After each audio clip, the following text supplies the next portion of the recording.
IVM. The Cred store has me hooked. Specially curated products from over 250 brands and the use of Cred coins to avail exclusive offers and deals across categories like food and beverages, electronics or home decor, etc. That means if you're buying electronics or home decor, it's a discount city. So don't miss out. Download the Cred app now. Folks, welcome to Paisa Vaisa presented by Cred, the most rewarding credit card bill payments app and powered by Quarter. I'm your host Anupam Gupta, B50 on Twitter, and my guest today is Ankit Mehra, CEO, founder, Gyanthan. And today we're going to talk about education loans right after this great convenience break, and we'll be right back on the other side.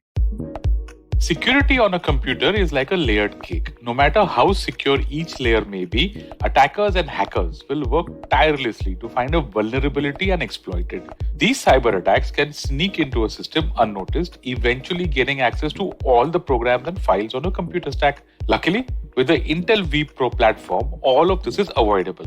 Intel vPro has the Intel Hardware Shield, which adds protection to every layer of the computer system with 3 groups of security capabilities.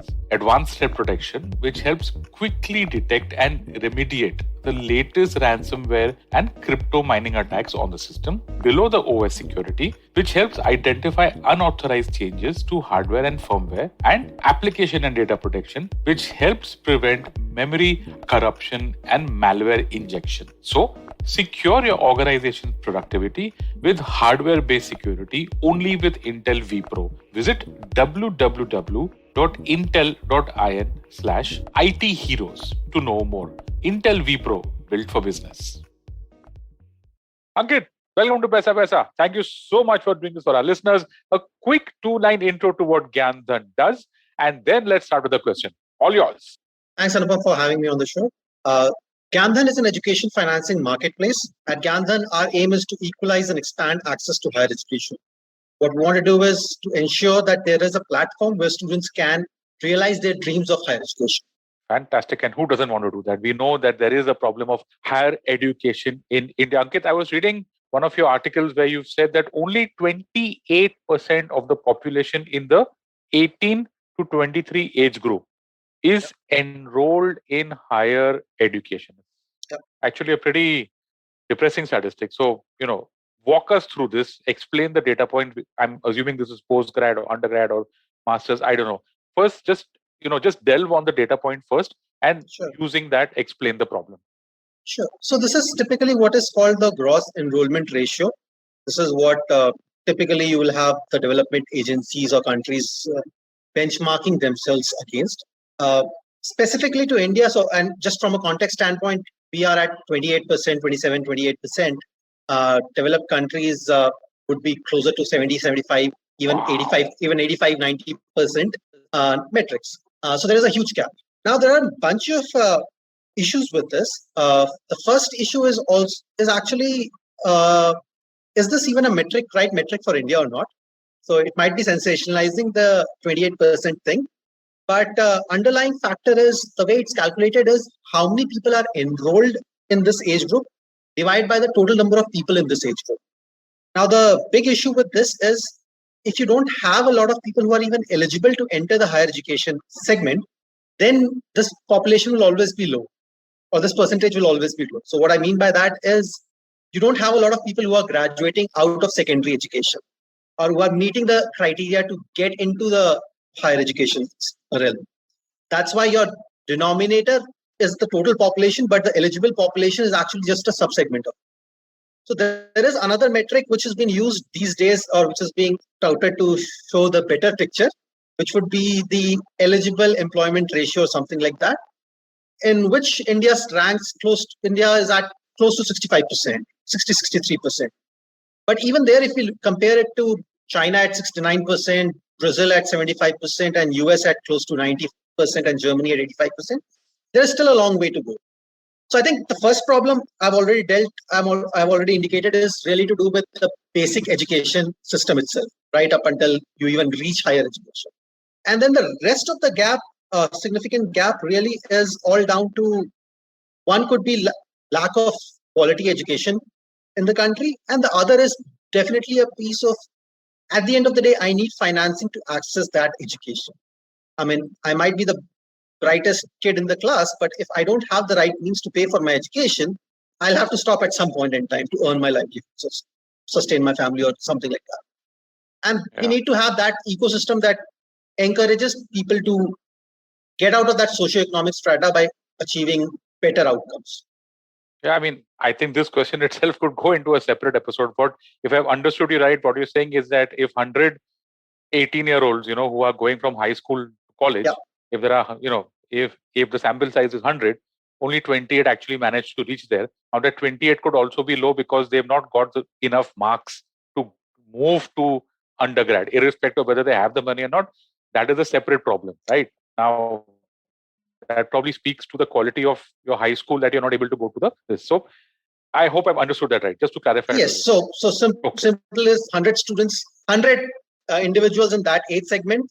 Probably only 50 are eligible to even get into higher education, and of that, 28 actually end up getting a higher education. Amazing. The sheer amount of people who are left behind. These are 18-year-olds in the prime of going to be in the prime of their youth very soon. Anyway, so coming back now to Gyanthan, I want to talk about foreign education now. India education, we are done. Now, for a very elite set of Indians, okay, which could be a very small base, I don't know. An undergrad in the US for their children is a very real aspiration. Maybe I belong to a generation where this was not even thinkable. People would go for their masters. Masters, I guess, even now, I'm sure that you will confirm the numbers. I think value-wise, masters is still where the market is. I'm sure you would also agree that in the last, let's say, decade, I mean, the RBI data itself shows that undergrad has also become a very big source of forex outgo. So I want to get some numbers here from you, and maybe you can compare to us both the pieces of the foreign education market out here, undergrad as well as postgrad. Okay, what are the fees we are talking about here in both the segments? Okay, and we know that getting an admission itself is very difficult. Okay, whether it's in a very good college or a very good MBA in the US is extremely difficult. But let's say that you're among those guys who've actually got it. Your next big thing is the fees. So walk us through the problems here. One, give us an idea of the average or median fees for undergrad and MBA. And in your view, what specifically are the problems? Maybe it's access to money or whatever it is. Let's talk a bit about that. Sure. So you're very right that undergrad has emerged as one of the fastest growing segments in the study abroad segment. At a high level, what we've seen is if we specifically look at the US market, and that percentage will replicate across the globe as well, what we see is almost still till to date, roughly 70% of the folks go for masters and masters in STEM programs. It's the whether it be MBA or whether it be undergrad that comprises the remaining 30%.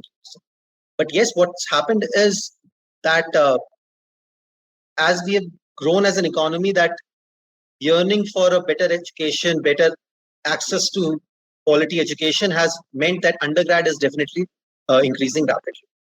Now, quickly coming to the price points that you mentioned. So I think if I had to very broadly break it down into undergrad, masters, and then MBA, because that's how I would want to look at this entire worldview of things. Masters typically is the cheapest of the three. There you will have total cost of education. And when I say total cost of education, that is living plus tuition plus every other expense included. That would range at the lowest end, it's as low as 15 lakhs or so. At the high end, it might go up to 1 crore or so. But that's the range, and the median would be somewhere around what we typically see in our students is the loan request is close to 25 lakhs in the MS master segment, and the total cost of education is close to 40 lakhs. So that's the typical size. In MBA, it's really skewed by what kind of schools are you going to. If you're talking about the elite schools, really the total cost of education turns out to be a couple of crores, 1.7 crores or there, 1.6, 1.7 crores. And it's the same case in the undergrad space as well. So undergrad is a 4-year program, but still the total cost of education, when you talk about it, it closes in at close to 2 crores. We're talking about $300 $300,000, roughly right? speaking, that would be the total cost of education. Oh boy. Now obviously there will be places where someone will get a scholarship, so the total cost might come down. But when we talk about the sticker price, it will be closer to the sticker. Just one clarification. When you say masters, you're talking of someone who does his engineering undergrad from India, say from an IIT, and goes to do his masters in the US, right? And what are the degrees that you're talking about out here, which you call masters? So it's These are MTechs. yeah. So it's basically MS. MS. This could be MS. This could be MIMs these days. MIS kind of a programs. So the idea really is, yes, as you said, someone who has done an undergrad in India, maybe work for a couple of years or directly going to go for their masters, and that would be the. I'm a chartered accountant, man. Back in my day, we used to. The Y2K was happening, and a lot of my friends who went into I mean, in my time, you had to become an engineer. Anyway, let me not go into my story. Now, let's talk about how both these markets, on the loan side, finance side, the education loan industry, okay, which I believe has NPAs of as high as 10%, which I think is spectacularly high. Yes. Yes. What are the issues here? Why are these NPAs high?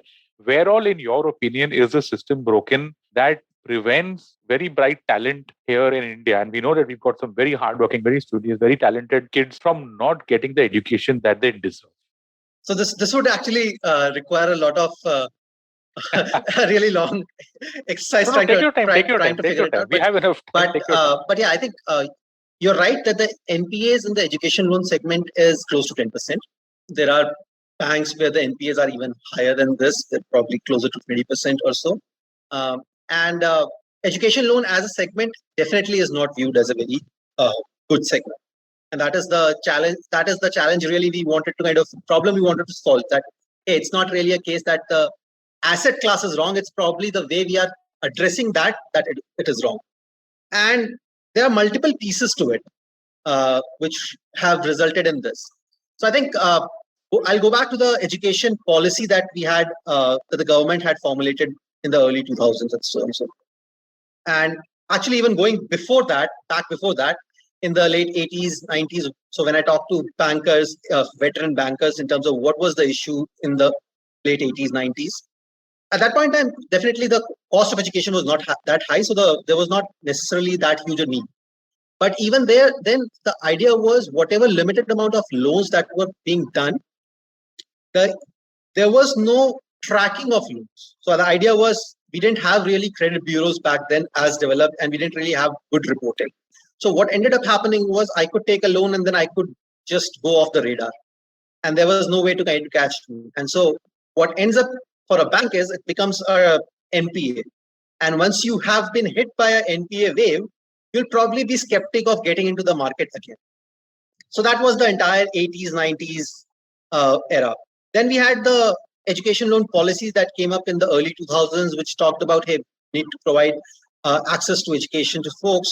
And it talked about, hey, the Indian Bank Association will have a model education loan policy whereby loans up to 4 lakhs can be taken without a co-applicant, without a collateral, and then loans up to 7.5 lakhs don't require a collateral, and so on and so forth. So this was a I think the idea was very good. It was a noble thought process that, why should someone have to provide a collateral and so on and so forth. I think the issue probably ended up in terms of intent versus execution, in my mind. Wherein what ended up happening was you had this entire mushrooming of colleges. I would say, for lack of a better word, they were just there for the purpose of issuing these entry into this XYZ college, wherein there is no quality education. So your outcome of the product is not really good. And so and for an incoming student, he's just going in with the hope, or he or she is going with the hope of, hey, I'll get a BTech degree or some MBA degree, and that will open new avenues in life. But really, the quality of education is not at par. And the challenge is you're getting an easy loan to get into that institute. So at the end, and the institute is not on the hook. And the beauty of credit is it doesn't blow up instantly. It takes time. When it blows up massively, which is what we have seen is you had this entire, I would say, low quality institutes getting funding for students, and students not getting jobs that would allow them to pay for their loans back. And so that entire cycle worked really badly for a few years. And to be honest, it even continues till this day in some form or fashion, which results in what happens is some banks will pull back. They will not necessarily, one is they will not advertise the product. The other is they will make it cumbersome for an average student to walk into a bank. They will say, hey, I don't want to be obviously get into the media limelight or kind of get a negative publicity, but how can we really make it as difficult as possible for someone to come to? Like, I mean, realistically, banks would be there are banks who would be much happier if you walk into that branch. They'll say, please go to the next bank. I'm willing to lose this business. Wow. Right. So I think that is a fact, and I don't think the banks are also to be blamed for it, because, as I said, it's really down to policy. That the policy actually talks about there is a clause in the policy which talks about employability. How do you assess employability? But that's where probably banks haven't really gotten their act together. So what's really happened is you don't really know what is employable or what will stand the scrutiny in a court of law. And you default to places wherein you'll just end up doing loans or you'll completely not do loans. And even when we dissect this 10% NPA problem, what has been typically been the case is your less than 4 lakh segment is the most toxic class. Again, goes to the whole NPA and the quality of education issue. What we have seen in the last few years is banks are also now responding and saying, hey, there are different segments when we could probably expand, which is why you've started seeing education studies abroad emerging as a segment when some banks or NBFCs are increasingly looking at it and saying, hey, it's not necessarily a bad asset class.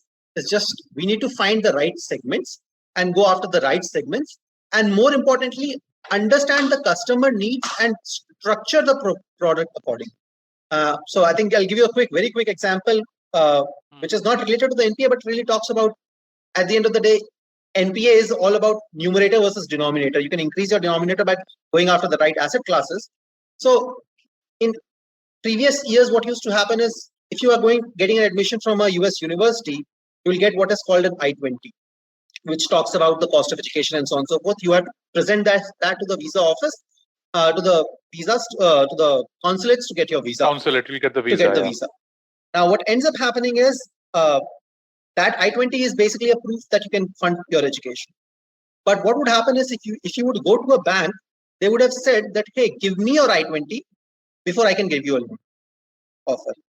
But that is the basic problem. I need a loan sanction to be able to prove that, hey, I can fund my education. So this chicken and egg problem was there for a long time.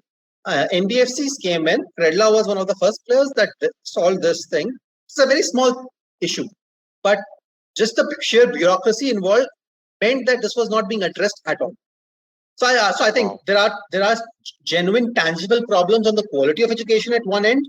There are issues around tracking of students, around the credit reporting, and so on and so forth, which are again byproducts and will continue. Those have been addressed to a large extent, but they'll continue for some more time. And then the last bit is really picking your pockets, really going back to define what employability is. A 2 lakh course might actually be costlier than a 20 lakh course. Amazing, yeah. Because when I look at fintech startups and I've been very lucky to get a lot of them on my podcast so far. I've had, I think Avance has been Eduvance has been a guest on Paisa. I know that Avance is also a fairly large player in this market. In the back, if I recall correctly, they're backed by a fairly large private equity firm. So there's Avance, there is Eduvance, there is Gyandhan, there's Credila. I'm talking about fintech startups only out there. I'm talking about startups outside the system of banks and NBFCs who obviously have much larger balance sheets and who have a bigger, they have a different set of rules to play by.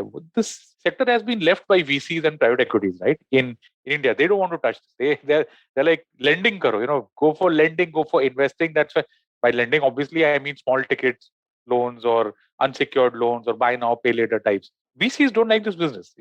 Am I right in assuming that, or is there something else out here?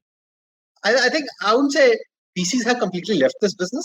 I think it's really a case of finding the right investors, to be honest, and also a case of there are different sets of investors for different sets of markets. So at a very high level, I can say that at the end of the day, when we talk about this education loans, let's say for study abroad or for domestic, which are longer tenor loans, those are typically loans which would be, because they are longer tenor, they are 6, 7, 8, 10 years.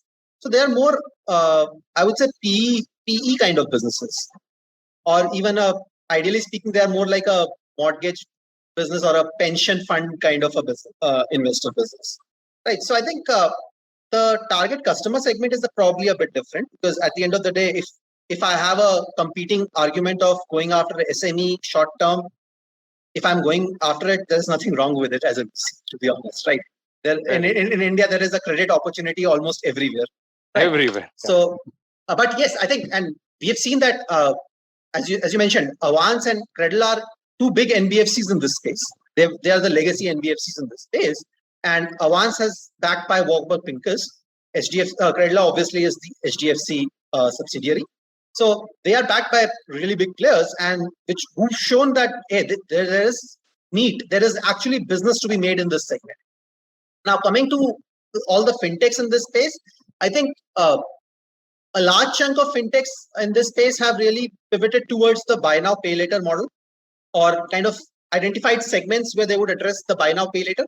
And that really is, again, goes back to the point of maybe it might make sense to approach a VC for funding and stuff for a buy now, pay later product, rather than saying, hey, I'm willing to build this thesis out for over the next 5 years, and then I'll build a huge business on top of that. So I think that is the choice some of the startups have taken. When we started out, for us, it was always a question of answering what is the key valuable product. So I think it's always been a case of, hey, we could offer 10 different other products, but really the fundamental product that needs to be addressed is this education. Now, whether it be in its domestic market, whether it be study abroad, this funding my total education is the primary product. I could have other ancillary products around it, but this needs to be solved. Now, whether it be through VCs, whether it be through PEs, whether it be through partnering with the existing players, that's something we felt that that's a problem we have to solve for. Yeah, because it's a tough business. Anyway, so folks, we're going to take a small break out here. I know this industry part of the episode might have become a little bit heavy for you guys, but then, this is such a unique industry. Number one. Number two, I don't get people from the education loan industry on Paisabaza. So I'm going to obviously take all this, all the insight that Ankit has to offer, and, hopefully you guys have got some insights from whatever Ankit has spoken. So don't go anywhere, folks. We'll be right back, because we are going to be talking about Gyandhan, what it does, what their main products are. Who knows? Some of you guys might be looking out for an education loan, and Gyandhan might be the right guys for that. So on that note, it's time to take the Cred convenience break. We'll be right back on the other side. $100. That's all it takes to begin your journey with Bitcoin and Ethereum. No, really. With CoinSwitch, you can start investing in over 100 cryptocurrencies with just 100 rupees. On top of that, there are zero charges for deposits and withdrawals, so you can trade, buy, sell, however and whenever you want. All of this, plus their extremely intuitive interface, makes CoinSwitch the perfect app for beginners in the crypto space. But don't take my word for it. Just download CoinSwitch for free and try it out for yourself. If you'd like more information on cryptocurrencies, tune into a show about crypto with me, Rohan Joshi, my new adventure on IVM Podcasts. CoinSwitch, kuch to badlega. Folks, we have a listener's question. Hello, Anupam. I miss listening to the conference call of a company that I track. Where can I listen to the recording? Okay, that happens to a lot of us, because come on, quarterly results happen 4 times in a year, and they get bunched up together, and there's a very good chance that you will miss out on listening to one conference call or 2 conference calls. And where do you go for that, right? I mean, you want to listen to the entire playback of the conference call, and probably you want the transcript also of the conference call. Well, there you go. You've got the Quarter app. That's QUARTR. And on the Quarter app, you can create a list of your favorite companies, and wherever the company releases, right, the transcript and the recording of the conference call, the Quarter app will have that. Just open the app, check out your company, and it will show there, right? Q1, Q2, Q3, Q4. And you can listen to the entire recording of the conference call, of course, with pause, rewind, stuff like that. And wherever it's available, you'll even get the transcript of the conference call. So, folks, that is a Quarter app, QUARTR. Okay, folks, welcome back to Paisabaza. My guest is Ankit Mehra, CEO, founder, Gyandhan. On the first part of this episode, we spoke in depth about the education loan industry, about education also, domestic education, foreign education loans, and all that stuff. Now, in this part, we're going to talk about Gyandhan in specific. Ankit, you've got a very interesting concept. Now, just walk us through the idea of a Gyandhan score. Okay, now we know what a credit score is. I mean, it's a pretty critical aspect in getting a loan. What is a Gyandhan score? What is the thinking behind this? How does this work? So I'll take back to pretty much how Gandhan started. So this was back in 2013. I had left Capital One, moved to Spain to pursue my business school studies at ESA Business School. And what I realized when I got the admission was there were a lot of colleagues of mine who were from India who were struggling to pay for their education. Because so this was a time when Europe was still reeling under the effect of the recession. And the local banks that had promised loans for admission students admitted into the business school had went back on their arrangements. So you suddenly had a lot of students, and I was sitting there with my Capital One experience, trying to think that hey, a person X with such and such background will probably get a great job after they complete their MBA. So I was sitting there thinking, hey, I'll probably want to bet on this person. Similarly, I was probably trying to build a mental model in my mind saying, hey, this person might not get the best of jobs. They are probably in the top 10 B school, but I'm not really sure if I want to take the same bet on that. So it really was a case of, hey, why can't we have some kind of a risk-based pricing which takes into account what the future employment prospects of a student look. And while this was just an idea and then it just started gaining momentum, and eventually in 2015, I moved back to India to start Gandhan, and Jainesh, my co-founder, moved back from US to join me in this journey. Really, the idea was, at the end of the day, if we are giving a credit to a person, there are two aspects to it. One is ability to repay, and one is the willingness to repay.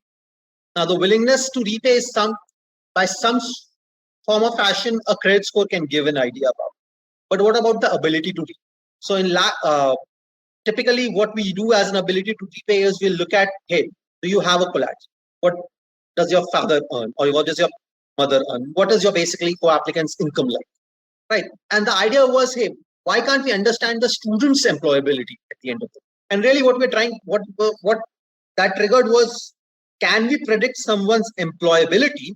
So what kind of a job will they get? What is the probability that they will get a job? And what kind of a salary range will they fall into after they complete their degree? So that was the challenge for us.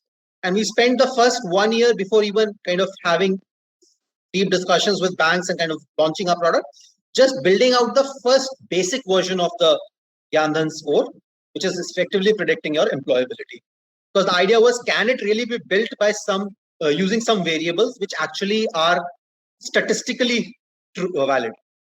And so that is where we spent a lot of time saying, hey, looking at your academic background, looking at your professional background, looking at other parameters of your profile, can I really predict what kind of a salary you will?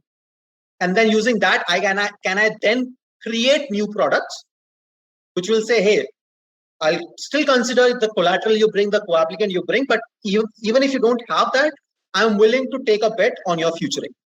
So that was the whole essence behind Gandhan score. So our first version, we just built it for a very small subsegment of 30 schools in the US, coming from some 30 odd Indian schools. At this point in time, we cover pretty much the entire US market and parts of the Canadian and the Australian markets. Tell us how it works. No? I mean, for someone who's listening to this episode right now and has absolutely no idea what it is, he'll obviously go to your website and find out more. But tell us how it works. Sure. So intuitively speaking, I'll just give you intuitive examples. So the idea is,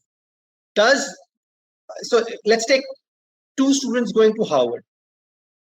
Now the thing is, does the student who is enrolled in a computer science education program versus a student who is enrolled in a, let's say, aeronautical program or American history, psychology, okay. Psychology, right? Do they have the same employability? Will they have the same odds of getting a job? That's one aspect. So that's telling you kind of what is one variable in the model. Similarly, now let's talk about only computer science, right? Student going to Harvard versus student going to George Mason University. There might be a difference, right? Now, let's even change that. 2 students going to Harvard computer science. Okay, what about their undergrad, right? Someone coming from, let's say, a computer science background versus someone coming from a mechanical background. Does that make a difference? What kind of schools did they come from? Do they have a professional experience before that? And if they had a professional experience, and here I'm going to some kind of an MBA. So how MBA schools do the admissions. They look at your profile, they look at your growth, right? They try to understand who are the rock stars, right? Because the rock stars are the one who's going to get a great job or who are going to start something of their own. And so really, it's just taking those same parameters and trying to assess, does that statistically hold true in the future? So how does the score? It's a numerical score or what? Yes. It's zero to something. Yes. So it basically it's a so first I'll just talk about the statistical part of it. It's basically a logistic regression model with a random forest implementation. So there are a couple of models running in the background. What ends up happening is it gives us a score of between 0 to 100, which says what is the probability that you will get a job. So 100 means that there is a certainty you will get a job, right? Obviously, no one will get 100, but the idea is the closer you are to that metric, the better my thing is. And then there is a separate model which will also say what kind of a salary range can I expect for this individual, right? Because again, in addition to the probability, there is also the aspect of two people at the same probabilities might have different salary expectations in the market. I'm guessing that if I want to go to the New York Film Academy to learn acting, I'm not going to have a very high score there, will I? Or is that a reasonable assumption? Right. So again, obviously, if you compare it to, let's say, computer science, Harvard, plus computer science at MIT, it'll definitely be lower, right? But the idea really there is not to say that, hey, this employability is significantly lower. The idea really is to try to assess, hey, can I create a viable product? Because the biggest problem ends up being that if you cannot create a viable product, then you might not be able to build a long-term business. Sure. So, frankly speaking, we've done folks who are going to study film in New York Institute, right? But really, the idea is, okay, given this information, what are the changes I need to make in the product, right? Okay. And that also has a bearing on the cost of education. So the cost of education for one course might be different. And that would have an impact saying, hey, even though the employability might be lower, but the cost is so low, let's say, theoretically, that it makes more sense to invest in this program rather than something else. Okay.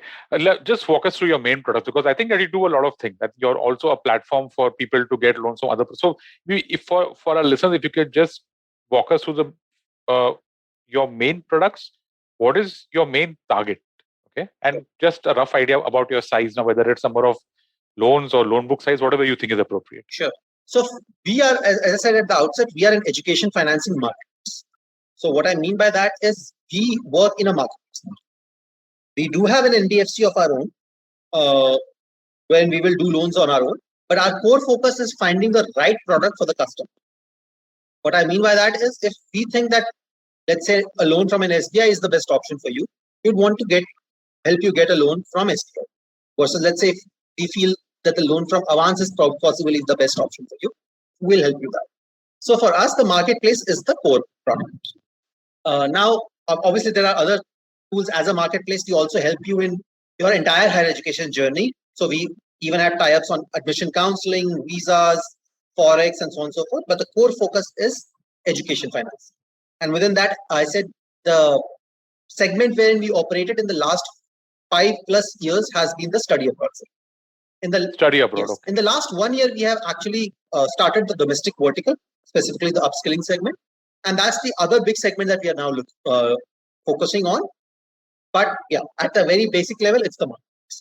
And size, just an approximate idea? Sure. So, well, technically as a marketplace, I wouldn't say we have a loan book, right? I mean, there will be a loan book, but we have now crossed 1,000 crores in loans through our marketplace in the last 5 years. And this is, when I talk about 1,000 crores, this is 1,000 crores in loans. Sure. In terms of applications, probably it's closer to 1 lakh. Okay. And you mentioned you specialize in study abroad. Any breakup out there, like you specialize in masters, MBA, undergrad, anything out there, or you service the entire thing? So we service the entire spectrum. The new products that we are developing or we are launching in partnership with few lenders and on our own are at this point in time geared more towards masters and MBA, but the undergrad products are also being developed. So at this point in time, what is live on our platform are specific unique products to Gyandan in the MS and the MBA space.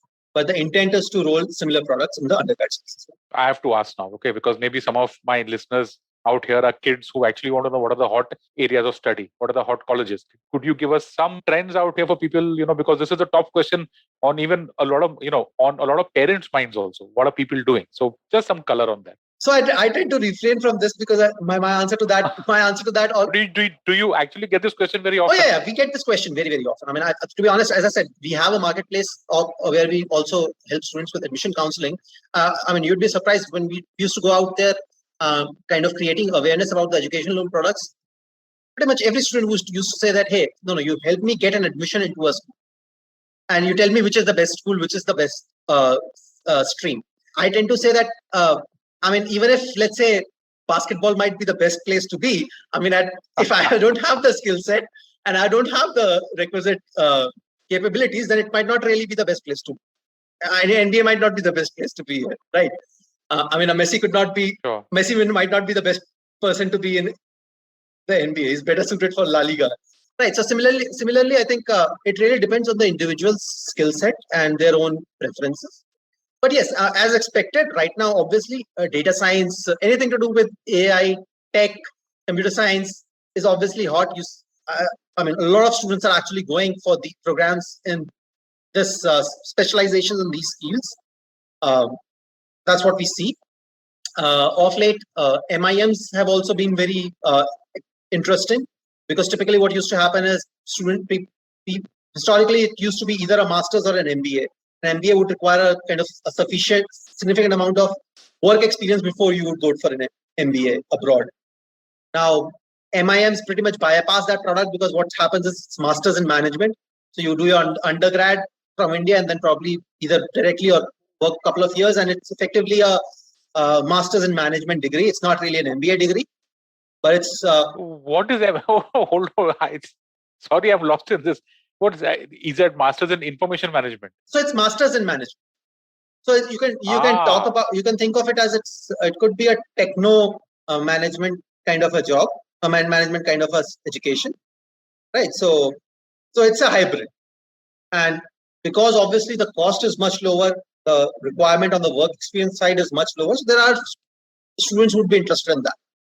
Okay, last couple of questions. Now, one is just an outlook on the future. Where do you see the education loan industry in India? Where do you see it evolving? Do you think it's, we can get closer to Western standards? Because in the West, loans for your undergrad, loans for your MBA are very, very normal. I mean, that's how you fund it, because education costs in the US are prohibitively high. I mean, they'll obviously be much higher in India also. So that is a very well-developed loan market. Where do you think India is? Where do you think they're going? Sure. So actually, I mean, if you look at the US markets, education student loans is the second biggest asset class. Wow. What after credit cards? After home loans. Oh yeah, obviously home. How could I forget? It's bigger than the credit card. Second largest after home loans. Yes. Man, I had no idea. Okay, go on. Sorry. And there are issues, the fundamental issues with the US market as well, in terms of the delinquencies in the student loan market, but that's a separate topic. I think coming back to it, what we see is typically in developed countries, what we see is, or in other economies, we see roughly 40% of the total cost of education will be funded by credit. And this I'm talking about at an aggregate level. Obviously, there'll be people who take almost all the entire cost of education will be through credit, but at an average, 40% of the total cost of education comes through credit. In India, our overall education loan industry is currently at close to $10 billion.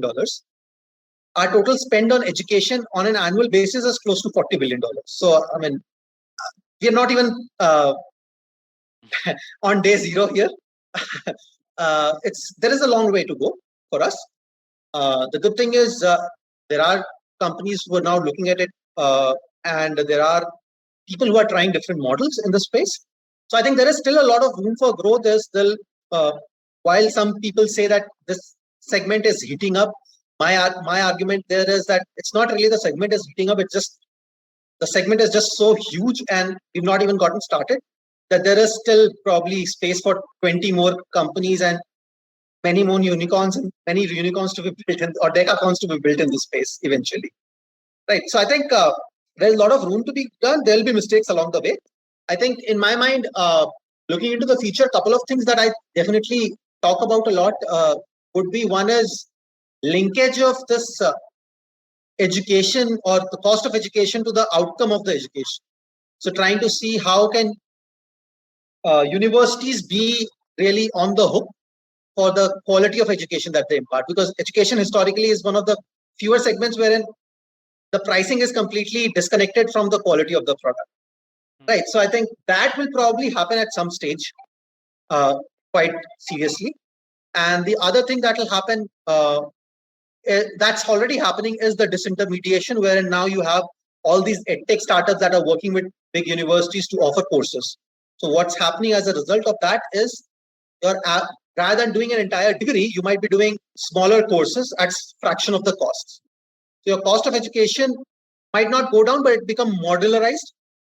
So the accessibility might become bigger, and you will have that whole lifelong learning experience rather than going to a university sitting there for 4 years. You might just go to a university 2 years or 1 year and then go for segments, go for top-up classes every now and then, or do top-up classes.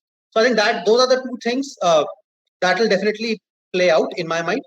There'll be a bunch of universities that will get disrupted because of this, and their business models will completely go for a toss. And the last thing would really be, again, going back to the accountability part. There is this whole notion of income sharing agreements that has been in play for the last few years.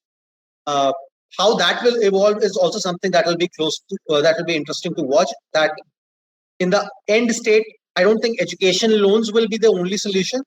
So there will be a combination of education loans, grant funding / merit-based funding, and then this income sharing agreements that will come together to solve the whole access to financing space.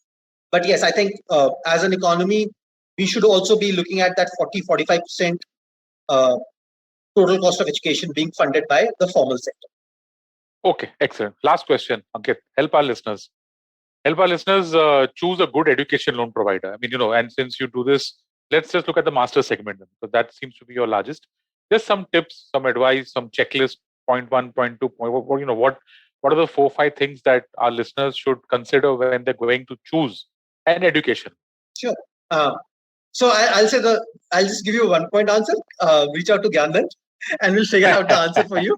But yeah, I think the first thing I'll say is plan appropriately. I think, and I'll just give ideas based on my own experience the last 5 years.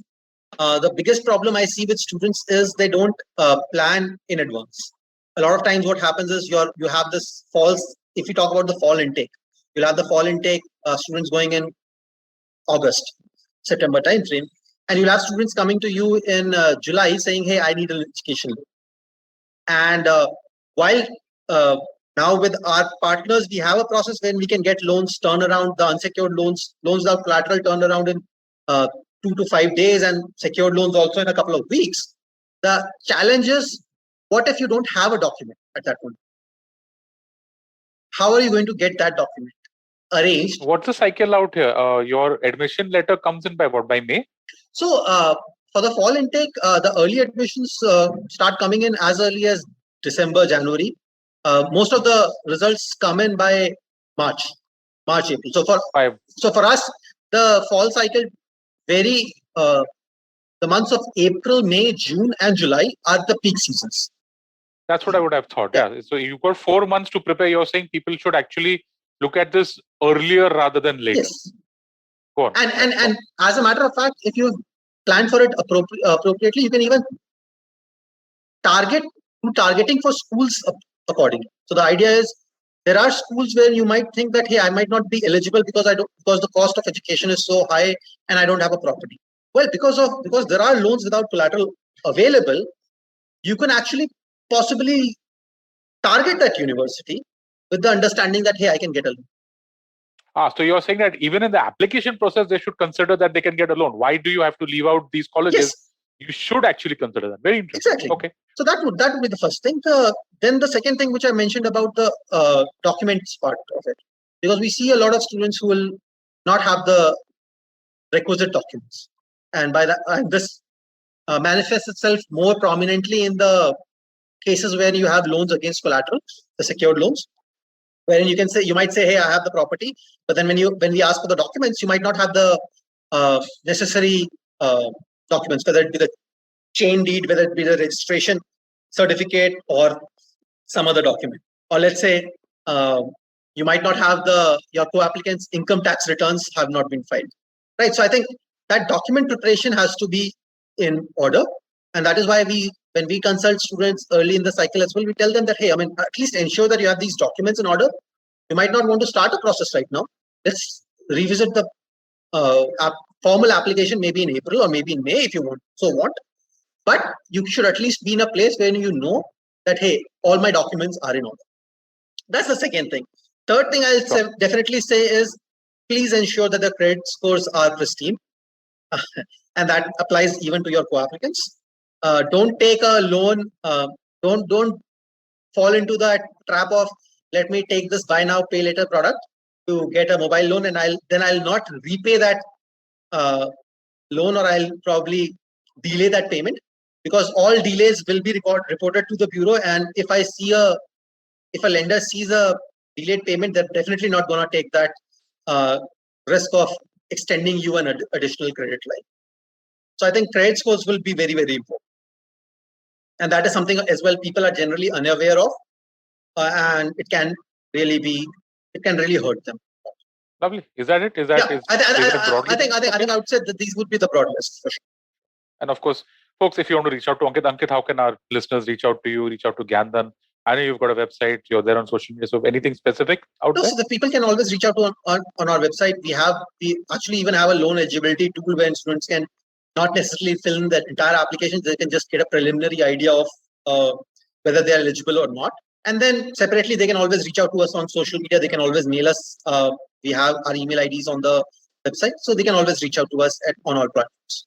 There you go, folks. If you have any follow-up questions, hit them out to Gyandan, hit them out to Ankit. And that is a wrap on this episode of Paisa Vaisa. My guest, Ankit Mehra, CEO, founder, Gyandan. Ankit, thank you so much. Thank you for doing this for our listeners. Thanks. And now, the credit privilege tip of the week, folks. Get your health insurance. It's a very important financial product to have for your health and well-being, and for your family's health and well-being also. So find out a good policy that's for you and get started on that. And thank you, listeners, for listening to this episode. If you're enjoying this show, please do share it with your friends, family, and people that you know. That would be really helpful for us.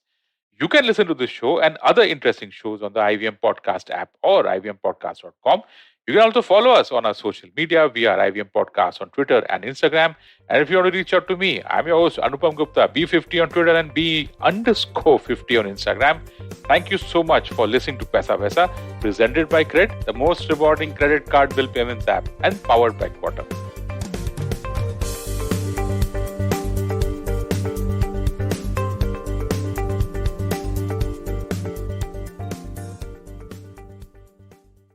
No material on the show should be considered as financial advice. The material on the show is for informational purposes only. Please consult a financial advisor before taking any investment decision. Hi everybody, just wanted to ask everyone for a quick favor. We're running a brand survey right now and would really appreciate it if you could let us know what you think about the advertising on IVM. Go to ivmpodcast.com/survey and do let us know. As part of this, we'll be selecting 10 random participants and sending them some IVM swag, so do fill out those surveys. Hey everybody, it's been a great week on the IVM Podcast Network. On The Habit, coach, mythologist, and author Devdutt Pattanaik joins Ashton to talk about his latest book, How to Become Rich, 12 Lessons I Learned from Vedic and Puranic Stories. Check out how we can approach money and apply Vedic practices into our daily life. In the last episode of the season for Last Man Standing is the Battle of the Two-Wheelers, Bajaj Auto versus Hero Honda with Anupam and Ambi. On Misconduct, Raghavi and Nisha tell us the chilling story of Shabnam and her lover Salim, who together killed 6 members of her family. On Yuddha, Aditya and Anirudh explore Sher Shah's journey of becoming the most powerful man in Hindustan. And on Marathi Kirkitun, Dr. Rajiv and Manik discuss author Vinda Karandikar's short essays and poetry. Do follow us on social media. We're IVM Podcast on Twitter, Facebook, Instagram, and LinkedIn. And remember, if you're enjoying this show or any of our other shows for that matter, please do tell a friend. It really does help us. And finally, we'd like to thank our sponsors on the network this week, Cred, Bank of Baroda, Quarter, CoinSwitch, Kuber, and Intel vPro. Thank you so much for making this possible.